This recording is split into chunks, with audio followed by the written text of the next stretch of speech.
Mi nombre es Alondra Sandoval, estudiante de la Universidad Santa María, séptimo semestre de Derecho, donde la profesora María Grassini nos indicó esta actividad, el cual es explicar 4 temas: la novación, la confusión, los sujetos y la compensación.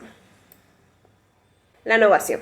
La novación es la sustitución de una obligación por otra obligación, con la peculiaridad de que la obligación reemplazada resulte extinguida. La novación supone una obligación anterior que le sirve de causa y que es precisamente la que con sus accesorios queda totalmente extinguida.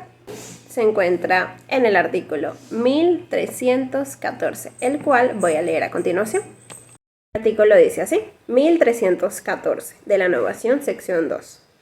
La novación se verifica cuando el deudor contrae para que su acreedor nueva obligación en sustitución de la anterior, la cual queda extinguida. El nuevo deudor se sustituye al anterior, dejando el acreedor a este libre de su obligación. Cuando, en fuerza de nueva obligación, un nuevo acreedor se sustituye al anterior, quedando libre el deudor para con este. De novación subjetiva y objetiva. La subjetiva se realiza cuando se extingue la relación jurídica entre el acreedor y el deudor, para establecer una nueva con otro, el acreedor u otro deudor. Esta puede ser pasiva, esto es, por cambio de deudor. Puede ser activa, a saber, por cambio de acreedor. La novación objetiva, por parte objeto del artículo 1314, que fue el que acabamos de leer con el ordinal 1, el cual indica lo siguiente: cuando el deudor contrae para con su acreedor nueva obligación en sustitución de la anterior, la cual queda extinguida. Pero señalemos que esta última extingue la obligación en forma definida sin crear una nueva. Se admite que también existe novación objetiva por problemas de causa cuando las personas deciden cambiar la razón jurídica de la obligación. La novación sugestiva por cambio de sujeto, prevista en el artículo 14, ordinal número 2, que fue el que, como decimos, leímos anteriormente. Cuando un nuevo deudor se sustituye al anterior, dejando al acreedor a este libre de su obligación. Se distingue a su vez 2 tipos de novación subjetiva, por cambio de deudor, y pueden tener lugar de 2 maneras: mediante subrogación o expropiación por parte del deudor, dispuesta en el artículo 1316, el cual indica lo siguiente: la novación, que consiste en sustituir un nuevo deudor en lugar de primitivo, puede hacerse sin consentimiento de éste.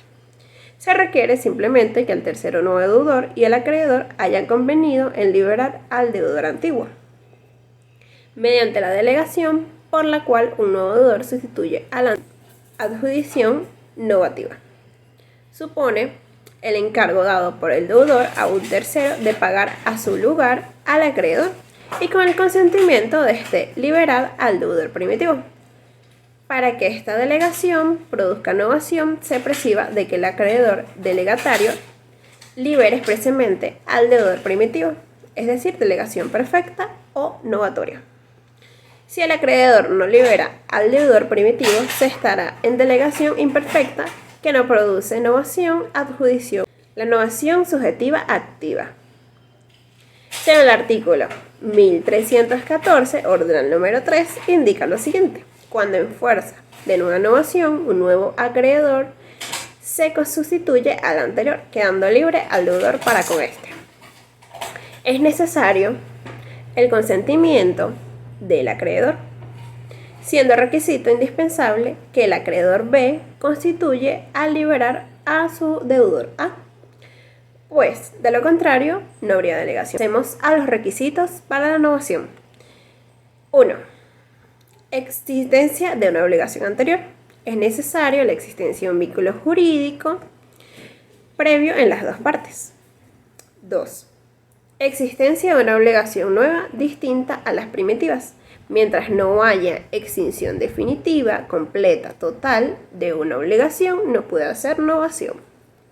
Vamos por los efectos de la novación. Esta se refiere a que extingue la obligación preexistente y la reemplaza por una nueva, que ha de nacer en ese mismo instante. Con la novación se pierde el principio de garantía, salvo pacto de lo contrario. Así dispone el artículo 1320 y 1321. pasaremos a darle una pequeña lectura a 1320 del Código Civil. 1320 entonces. Los privilegios e hipotecas de créditos anterior no pasan al que los sustituye si el acreedor no ha hecho de ellos reserva expresa.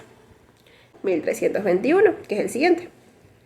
Cuando la novación se efectúe por la sustitución de nuevo deudor, los privilegios e hipotecas primitivos de acreedor no se transfieren a los bienes del nuevo deudor. Efectos de la novación objetiva. De la novación objetiva. En este encontramos 3 artículos, los cuales son 1320, 1322 y 1324. Empecemos a leer el 1320, el cual indica que los privilegios e hipotecas de crédito anterior no pasan a lo que sustituye si el acreedor no ha hecho de ellos reserva expresa. Luego tenemos el artículo 1322. La novación se verifica entre el acreedor y uno de los deudores solidarios, los privilegios y las hipotecas del crédito anterior no pueden reservarse sino sobre los bienes del deudor que contrae la nueva obligación. Artículo 1324. La novación carece de efecto si la antigua obligación era nula, a menos que la nueva haya sido contraída en mira al mismo tiempo de confirmar la antigua, conforme a las reglas legales y de reemplazarla. Efectos de la novación subjetiva por cambio de deudor. Disponemos que existen 2 artículos del Código Civil. Recuerden que todo esto va a ser basado en el Código Civil de Venezuela. Entonces pasemos. Artículos 1319 y 1321. Según el artículo 1319, no produce novación la simple indicación hecha por el deudor de una persona que debe pagar en su lugar. Tampoco la produce la simple indicación hecha por el acreedor de una persona que debe recibirla por él. Artículo 1321. Cuando la novación se efectúe por la sustitución de un nuevo deudor, los privilegios e hipotecas primitivos del crédito no se transfieren a los bienes del nuevo deudor. Efectos de la novación subjetiva por cambio de acreedor. Según el artículo 1323, el deudor que haya aceptado la delegación no puede oponer al segundo acreedor las excepciones que había podido oponer al acreedor primitivo, salvo su acción contra este último. Sin embargo, tratándose de excepciones que depende de la persona, el acreedor puede oponerlas si tal cualidad subsistía al tiempo en que consistió en la delegación. Ahora bien, efectos respecto a la delegación de novatoria pasiva. Según el artículo 1318, el acreedor ha liberado al deudor por quien se ha hecho la delegación. No tiene recurso contra él si el delegado se hace insolvente, a menos que el acto contenga reserva expresa o que el delegado estuviese ya en estado de insolvencia, quiebra o en algún momento de la delegación.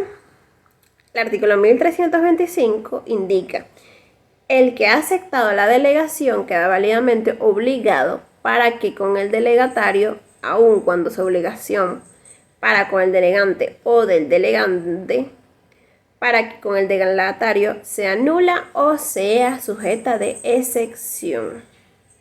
Sujetas, el cual es el tema 10, el cual indica: el Código Civil no la refiere como distinción autónoma de las obligaciones, sino a propósito de la novación. La delegación es una institución basada confusa en la legislación y en la doctrina. Nuestro código la reglamentó conjuntamente con la novación porque puede ser novatoria. Sin embargo, se afirma que a pesar de presentar conexiones evidentes con la novación, constituye una institución autónoma sui generis que debe delindarse de las anteriores. Constituye que es un acto por el cual una persona delegante encarga a otra, que el cual es el delegado, la realización de un acto que se ejecutan en nombre del delegado, pero en beneficio de una tercera persona del delegatario, es decir, una persona ajena a este. La delegación es un fenómeno amplio que abarca no solo al cambio del deudor, sino también al acreedor. Los sujetos. Así pues, en la figura participan 3 personas. Legatario. Utilidad y aplicación de las prácticas. Se trata de una figura sui generis entre sus ventajas, la cual se divide en 3. Tiende a simplificar la situación mediante la concentración en una sola relación jurídica obligatoria. El deudor puede designar a un tercero para que pague a su acreedor. Un acreedor puede designar a su deudor para pagar a su acreedor. Puede reducir una obligación a 2 obligaciones y no requiere vínculo jurídico. Diferencias con otras figuras jurídicas. La delegación es una figura sui generis que facilita el cumplimiento de las obligaciones y que no produce necesariamente la obligación, sino cuando las partes así expresamente lo declaran. La declaración innovación, a diferencia de la novación, no precisa de un vínculo jurídico previo entre las partes, no produce novación, sino cuando las partes así lo declaran, siendo tal una delegación novatoria. La novación extingue una obligación primitiva que es reemplazada por una nueva. La delegación no extingue necesariamente la exigencia de un vínculo jurídico previsto entre las partes. La delegación y la novación. La diferencia con la novación viene dada cuando se trata de delegación activa, así como la delegación pasiva, pues una novación. La diferencia con la novación viene dada cuando se trata de la delegación activa, así como la delegación pasiva. Puede suceder que el delegado se sustituya como parte de una relación jurídica, donde obligatoriamente, que en realidad viene a extinguirse, quedando libremente el primitivo deudor o perdiendo su acreedor a principio de acreedor. Cuando ocurre la delegación, trae consigo la novación, y en que en tal caso se alude a delegación novatoria o delegación perfecta. Mientras que cuando ese efecto no produce, sino que en virtud de la delegación pasiva viene a agregarse al deudor primitivo otro, o en virtud de la delegación activa, un nuevo acreedor viene a agregarse al acreedor primitivo. Entonces se alude a la delegación acumulativa o delegación imperfecta. Delegación y el mandato. Se diferencia del mandato porque se efectúa en nombre propio. En efecto, la delegación se diferencia del mandato porque en este mandato actúa en nombre y en ocasiones en presencia del mandante, en tanto que el delegado actúa en nombre propio y no del delegante. Delegación activa y la cesión de créditos. También se diferencia la delegación activa y la cesión de créditos como lo siguiente. La cesión de créditos es un acto por lo cual se transmite el derecho y el cesionario recibe exactamente el mismo crédito que tenía en su patrimonio el cedente pasivo de las mismas garantías, en tanto que en la delegación activa novatoria se adquiere una creencia completamente nueva y se extingue la creencia primitiva. Clases de delegación. Desde el punto de vista de la cualidad de acreedor o de deudor del delegante puede ser los siguientes: delegación activa y delegación pasiva. La delegación pasiva, el cual asigna un nuevo deudor, el delegado es el deudor, el cual asigna un nuevo deudor a su acreedor.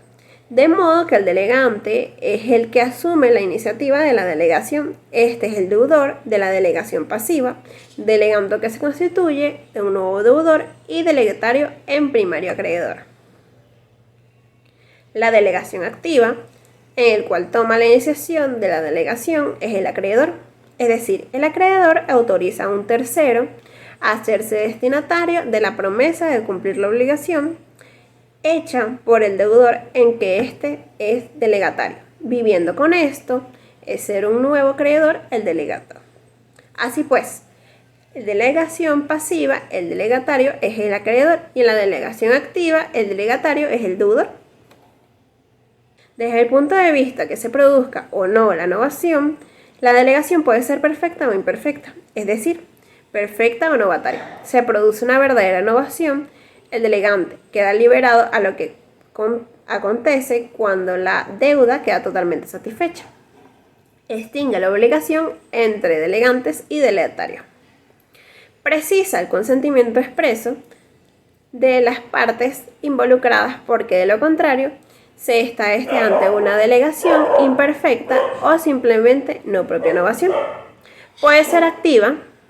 Un acreedor delegante, lo cual es el deudor delegado, le indica que pague un delegatario. El acreedor delegante, que lo es del deudor delegado, le indica a este que efectúe el pago a C, que es el delegatario. Precisamente el consentimiento de las partes se extingue la obligación entre el delegante A y el delegante B.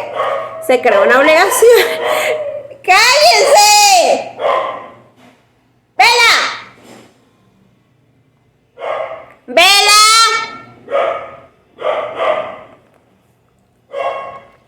Puede ser activa, es decir, el acreedor delegante, que lo es el deudor delegado, le indica a este que efectúe el pago al delegatario. Precisa el consentimiento de todas las partes y se extingue la obligación entre el delegante A y el delegado B y se crea una obligación nueva entre el delegado B y el delegatario. Puede ser pasiva, en cuyo caso el deudor delegante, lo que es del acreedor delegatario, le indica a un tercero delegado para que le pague la deuda. Señala que su puesto es el de un deudor delegante, que lo es un acreedor delegatario. Le indica al tercero, que es el delegado, para que se le extinga la deuda, la obligación primitiva entre el delegante A y el delegado B. Se extingue para ser sustituida por la obligación en el delegado C y el delegado B.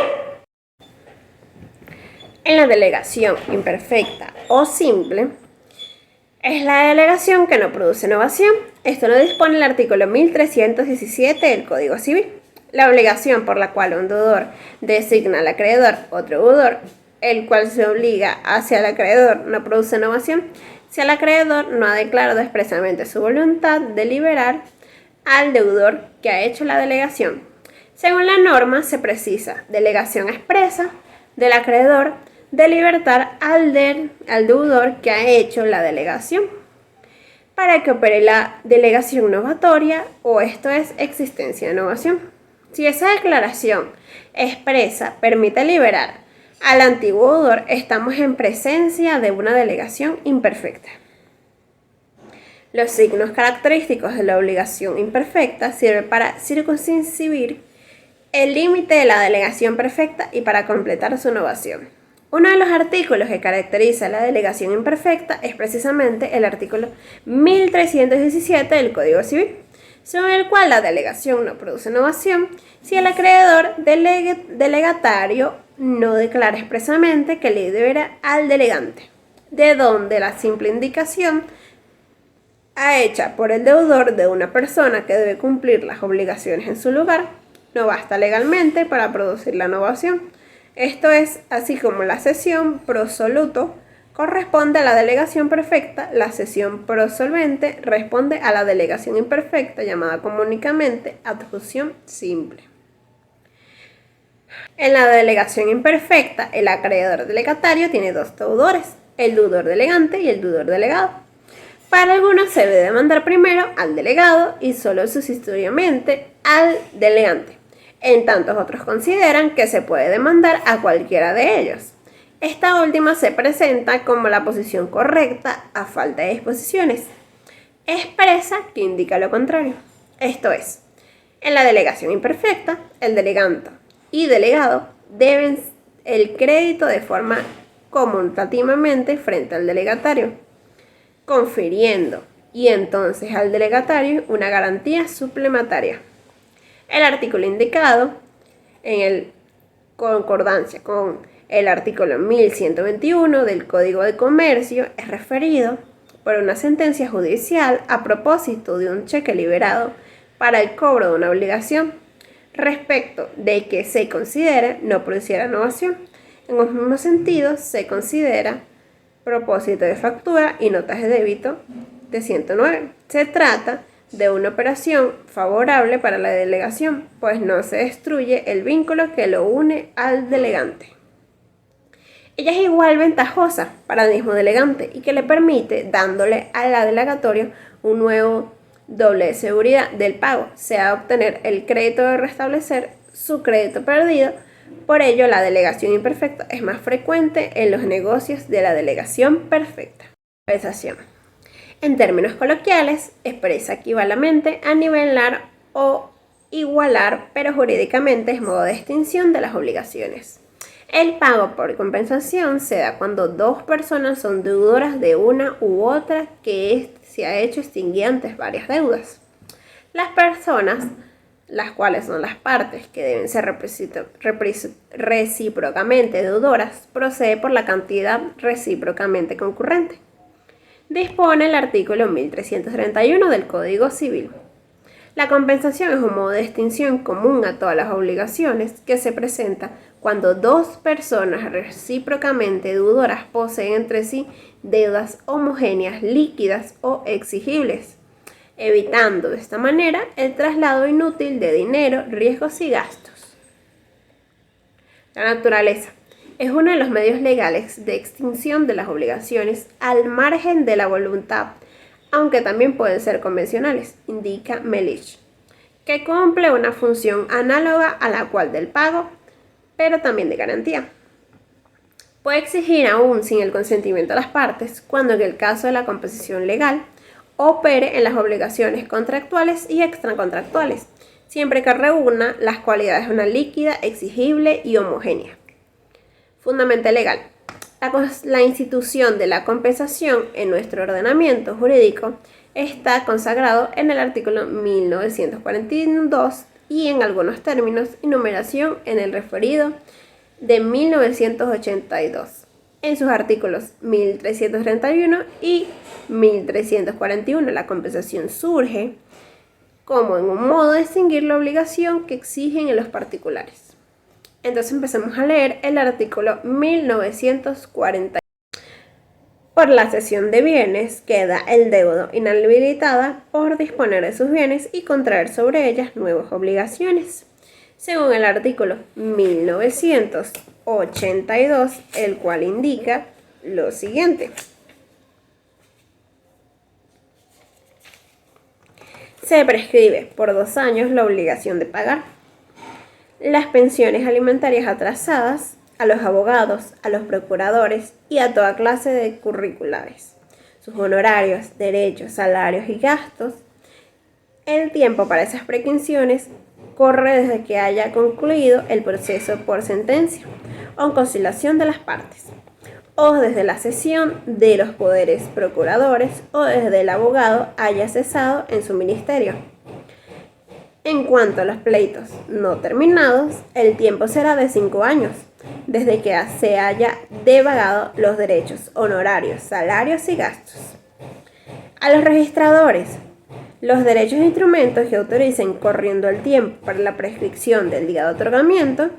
A los agentes de negocios, sus salarios, y corren el tiempo desde que haya devagado. A los médicos, cirujanos, boticarios y además que ejercen la profesión de curar sus vistas, operaciones y medicamentos, concurriendo el tiempo desde el suministro de estos o desde que se haya hecho aquellas.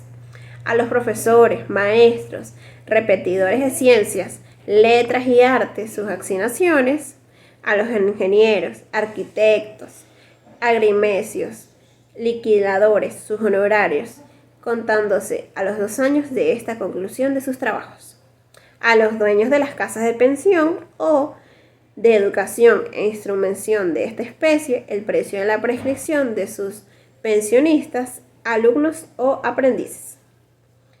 A los comerciantes, el precio de las mercancías que venden a personas que no sean comerciantes.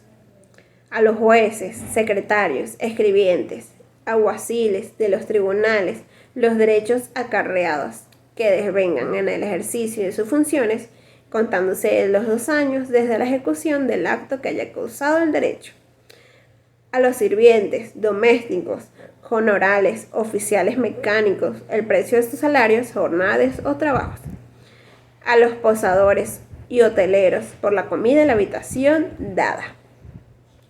Ahora, la de la compensación en nuestro ordenamiento jurídico positivo está previsto en el artículo 1331, que ya fue leído anteriormente, y el artículo 1344. La compensación legal es una de las clases de la compensación, que las clases de la compensación son 3. La compensación legal, la compensación convencional, la compensación facultativa y la compensación judicial.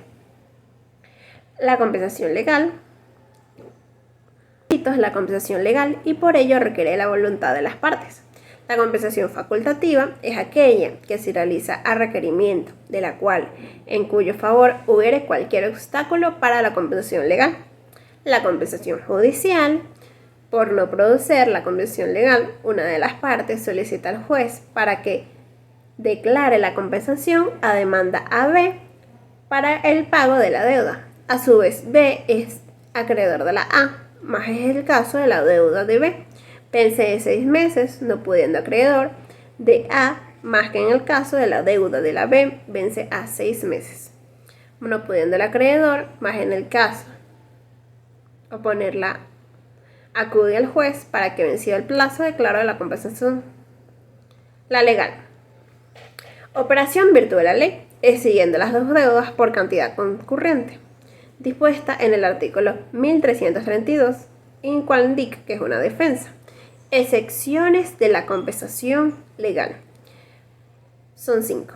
Cuando se trate de la demanda de restitución de la cosa genérica, de que ha sido injustamente despoblado al propietario, cuando se trate de la demanda de la restitución de un depósito o de un comodato, cuando se trate de un crédito innemorable, cuando se trate de deudor que ha previamente a la compensación y lo adeudado a la nación, estados o asociaciones por impuestos, contribuyentes que no es compensable, por lo cual tales entes deban en los particulares. Casos en que no es procedente la compensación legal, el cual es el artículo 1335. La compensación se efectúa cualquiera que sea las causas de una u otra deuda, excepto en los siguientes casos, los cuales son 5. Cuando se trate de la demanda de restitución de la cosa que ha sido injustamente despojado al propietario. Cuando se trate de la demanda de la restitución de un depósito o de un contrato, comodato.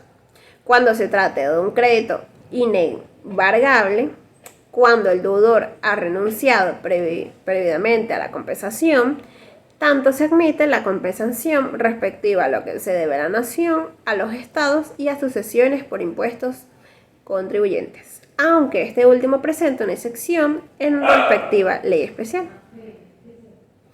Requisitos, el cual se encuentra en el artículo 1333 del Código Civil. Simultáneamente, las obligaciones deben existir al mismo tiempo. Entonces debe existir homogeneidad. Existe homogeneidad cuando ambas deudas tienen por objeto una suma de dinero. Cuando no se trate de dinero, si se debe comprender cantidades determinadas de cosas o una cantidad de misma especie. Tenemos la liquidez. Es la compensación que requiere que el crédito sea líquido, es decir, que sepa sin deuda lo que se debe y la cantidad debida. Exigibilidad. Estas deudas deben ser exigibles. Ello incluye la obligación sometida a término de condición suspensiva, salvo la excepción prevista en el artículo 1334 del Código Civil. Debe indicar reciprocidad. Las obligaciones deben ser recíprocas entre las mismas personas. La reciprocidad se verifica cuando las dos personas sean acreedoras o deudoras una de otra por cuenta propia. Convencionalidad. Precisa de la voluntad de ambas partes. Esta no prevé en el Código Civil normas al respecto.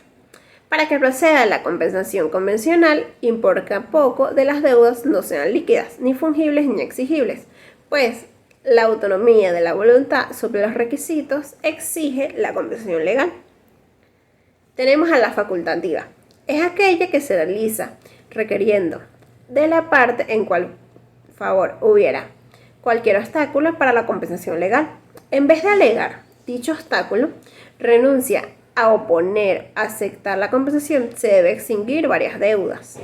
La figura se diferencia de la compensación convencional porque opera por la voluntad de una de las partes. Judicial es la que deriva del juez o árbitro por parte de la demanda, o reconvención o proponerse como demanda principal cuando no concurren los requisitos de la compensación legal. Se da cuando faltan los requisitos de reciprocidad o homogeneidad. Carece de efectos retroactivos. Efectos de la compensación. Los efectos generales son: la compensación extingue las deudas de sus accesorios y garantías, y esta debe ser opuesta a la concentración de la demanda. La compensación extingue las deudas desde el día de coexistencia a tenor del citado en el artículo 1332. La compensación no opera contra la voluntad del interesado y el juez no puede oponerlo a oficio. Efectos respecto a terceros. Artículo 1340. No puede afectar a los derechos adquiridos por un tercero.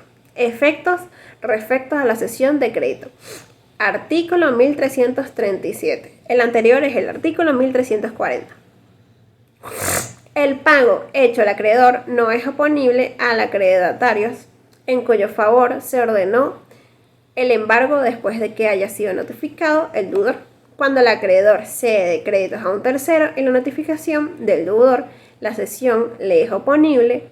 El acreedor original del crédito deja en serio. Sin embargo, el deudor puede hacerse reserva de sus derechos de oponer a compensación en el momento de la notificación. Reserva que se justifica porque mediante dicha cesión el deudor puede quedar perjudicamente quien pudiera oponer la compensación al acreedor por no el cesionario. Efectos respecto al fiador. Artículo 1336 del Código Civil. El fiador puede oponer la compensación al acreedor de lo que éste deba al deudor principal. El deudor principal no puede oponer la compensación de lo cual el acreedor deba fiar.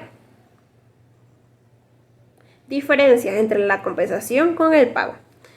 Estas diferencias son: la obligación debe darse y no hacer. La obligación contractuales y extracontractuales. El pago por compensación se da cuando dos personas son deudores de una parte, por hecho se ha extinguido ambas deudas. Por lo general, la compensación de las deudas como por modo de pago es una decisión voluntaria de las partes que deciden cruzar sus obligaciones o deudas mutuas, pudiendo quedar un excedente en favor de cualquiera de las partes en razón a la compensación. Se hace hasta el concurrimiento de los valores que resulta ser menor. Sin embargo, hay casos en la compensación opera por ministerio de ley, es decir, sin necesidad de que las partes lo acepten voluntariamente. En proceso civil, donde las partes del proceso tienen obligación mutuas, estas podrán compensarse por el ministerio de la ley, a excepción por compensación. Si se cumplen los requisitos señalados en el artículo 1715, que son los siguientes: que sean ambas de dinero o del mismo género, calidad o cosa fungible, que sean líquidas, que sean actualmente exigibles, las dos partes deben ser reciprocamente deudoras. Ahora vamos con la confusión, el cual indica lo siguiente. La confusión. La confusión constituye un modo de extinción de la obligación que acontece cuando una misma persona reúne simultáneamente la condición de deudor y de acreedor. Se trata del concurso en el mismo sujeto de dos cualidades que se constituyen mutuamente. Indica el artículo 1342. Cuando las cualidades del acreedor y el deudor se reúnen en la misma persona, la obligación se extingue por confusión, por lo cual tiene sentido jurídico la coexistencia de ambas condiciones en un mismo sujeto. Vale recordar que las relaciones jurídicas acontecen al menos entre sujetos. No tendrá sentido No tendrá sentido que la persona extinguiera a sí misma la relación de la prestación, por lo que supone una imposibilidad subjetiva de cumplimiento, pues nadie puede tentar un derecho de crédito contra sí mismo. Se produce cuando un mismo sujeto simultáneo posee el doble de carácter de deudor y de acreedor. Se presenta como consecuencia. Necesariamente existe una imposibilidad conceptual y jurídica que haya una obligación sin la existencia al menos de dos sujetos litigados por un vínculo de derecho. De allí se diga que proxia la existencia de la obligación debido a que un hecho de un sujeto se reúnen las cualidades de deudor y de acreedor, pues es absurdo o inconcebible que una persona se pague a sí misma o se autoexija el cumplimiento de la prestación. En materia de derechos reales se llama consolidación. Esta última supone que un derecho real limitado se extingue cuando en cabeza de la misma persona vienen a reunirse las condiciones de propietario y de titular de derecho real limitado. Una persona no puede ser simultánea, propietario y usufructo de la misma cosa, porque el derecho de propiedad, siendo contenido más amplio de lo que absorbe, se trata para algunos de las formas de extinción de la relación obligatoria por imposibilidad. Esta está sobrevenida, que tiene efecto principal de liberar al deudor de la obligación. Resuelve el vínculo obligatorio. En realidad, son efectos de cumplimiento, sin ser cumplimiento de la obligación, ya que precisamente por la imposibilidad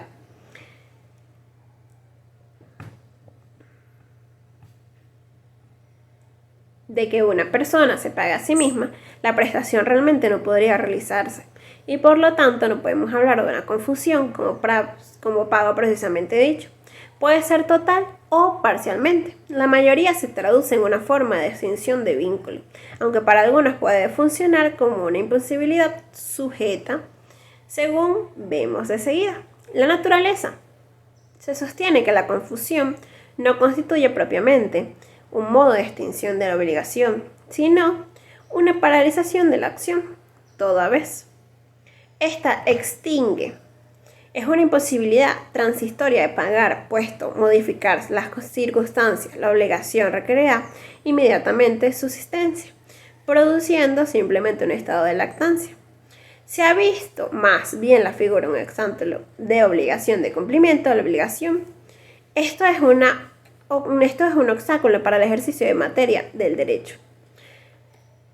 Al efecto, se refiere propiamente no genera la acción o la extinción de obligación, sino realmente la extinción del pago con la persona del deudor, por lo cual no haya sido imposibilidad de coexistencia de los dos caracteres de la misma persona crédito consistente. Normalmente la reunión de las cuales el deudor y el acreedor en una misma persona se produce como consecuencia de la sucesión heredada. La circunstancia en una misma persona la fundamenta cualidades antitécnicas de sus objetos activos y pasivos de la obligación. Produce inmediata consecuencia de la desaparición del presunto fundamento de la obligación. Esto se refiere a la distinción de los elementos subjetivos, haciendo imposible la realización de la aplicación. Casos de confusión. Propicia la confusión todo hecho por el cual se verifique una sucesión a título universal y a título particular. Ocurre generalmente en los casos de sucesión a título universal, no aceptada a beneficio de inventario, donde no mide la separación de patrimonios y la sucesión de titular particular. Se alude así a las causas de mortis causas entre vivos. Es decir, la confusión se produce ordinariamente por actos de mortis causas cuando una persona muere, así la adquisición de una herencia respectivo de cuya causante el heredero era un acreedor o un deudor, pero puede producirse también entre vivos. Por ejemplo, por el deudor comprar su crédito o por la titularidad de un crédito contra sí mismo resulta adquisición de una sustitución posición jurídica. Esta confusión no opera en el caso de herencia aceptada de beneficio de inventario, porque dicho beneficio precisamente evita la confusión entre patrimonio del causante y el heredero beneficiario. Los elementos de la confusión son tres. La existencia de una relación obligatoria. Reunión de cualidades de acreedor y deudor en una misma persona que ocurra entre acreedor y deudor principal. ¿Cuáles son los efectos? Los efectos son los siguientes. Esta se extingue, bien sea total o parcialmente. Esto es un último cuando recaiga sobre la parte de obligación. Se habla también de coefficiente parcial